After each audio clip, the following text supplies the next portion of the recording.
decades, India was told it was exaggerating. For decades, India was told it was being paranoid.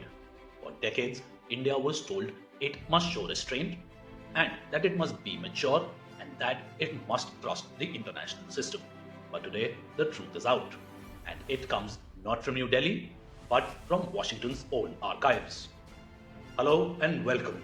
I am Sudhanshu Sharma and you are watching The Narrative Now.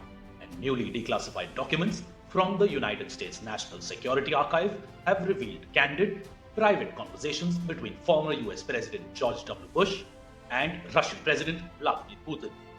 Conversations that took place between 2001 and 2008. Conversations that the world was never meant to hear. And what do they show?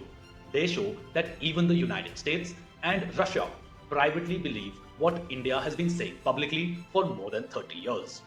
That Pakistan is not a normal country, that Pakistan is a military-controlled state with nuclear weapons, that Pakistan is a proliferation risk, and that Pakistan is a danger not just to India, but to the entire world. In these transcripts, Vladimir Putin describes Pakistan bluntly as a junta with nuclear weapons.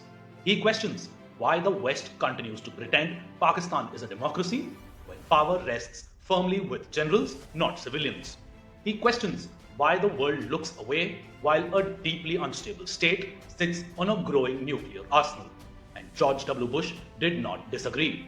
But this was not said on television. It was not said in public speeches. It was said behind closed doors when cameras were off and diplomacy was honest. The documents reveal shared American and Russian anxiety about Pakistan's nuclear program, about its links to foreign nuclear ambitions, about proliferation networks that operated quietly but effectively, networks that transferred nuclear knowledge to Iran, to North Korea, and potentially beyond. Pakistan developed its nuclear weapons outside the Nuclear Non-Proliferation Treaty. It did not follow global rules, it did not submit to global oversight, and yet it was protected, funded, armed, and diplomatically shielded because it was useful. India warned the world then. India warned the world after A.Q. Khan was exposed. India warned the world after its parliament was attacked. India warned the world when Mumbai was attacked. And every single time, India was told to calm down. But now, let's widen the lens. Since 2000, multiple high-profile investigations across continental Pakistan-based networks, training pipelines, travel routes, and safe haven dynamics. Europe, the United States, the Middle East, as far as Australia. Different theaters, same rhetoric node. But this episode is not about isolated attacks. It is about a pattern, a comprehensive, evidence-based timeline that stretches from Europe arrest data to US federal indictments. And it raises one unavoidable question. Has Pakistan evolved into the world's most consistent export platform for terror networks, directly or indirectly, through geography, ideology, and state tolerance? So look at the global benchmarks. The Global Terrorism Index 2025 places Pakistan among the most terrorism-impacted countries in the world. Not for 1 year, not for a spike, but as a persistent presence over time, because terrorism is deeply embedded into the Pakistani system. Now look at Europe. Europe's TE-SAT 2025 data shows that jihadist terrorism remains the dominant threat vector across European Union. Arrest patterns, disrupted plots, and foreign fighter linkages repeatedly trace travel plans, facilitators, and ideological grooming back to Pakistan-linked ecosystems, whether through funding, terrorist camps, or second, the UK has said it out loud. British leadership has publicly acknowledged that some of the most serious terror plots threatening the United Kingdom had linkages to Al-Qaeda elements operating from Pakistan, with specific concern over travel routes, radicalization pipelines, and returnees. This is not Indian rhetoric, this is Western admission. Now let's go to the United States. The Times Square bombing attempt was not a lone wolf fantasy.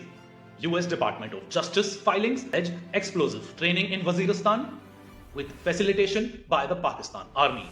Training, funding, direction, all present.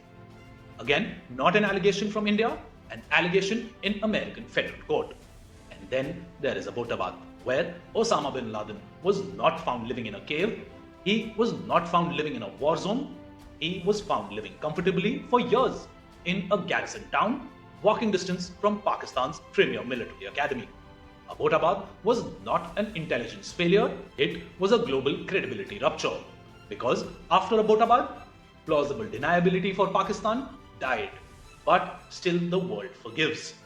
But the world should know now that the only realistic pathway for a terrorist organization to ever acquire nuclear weapons runs through Pakistan. And that there is no other country where nuclear assets coexist so closely with radical ideology, military dominance, and extremist sympathies. This is not speculation. This is not prejudice. This is not rhetoric. This is history. Pakistan has spent decades nurturing, funding, training, protecting, and mainstreaming Islamist terror groups.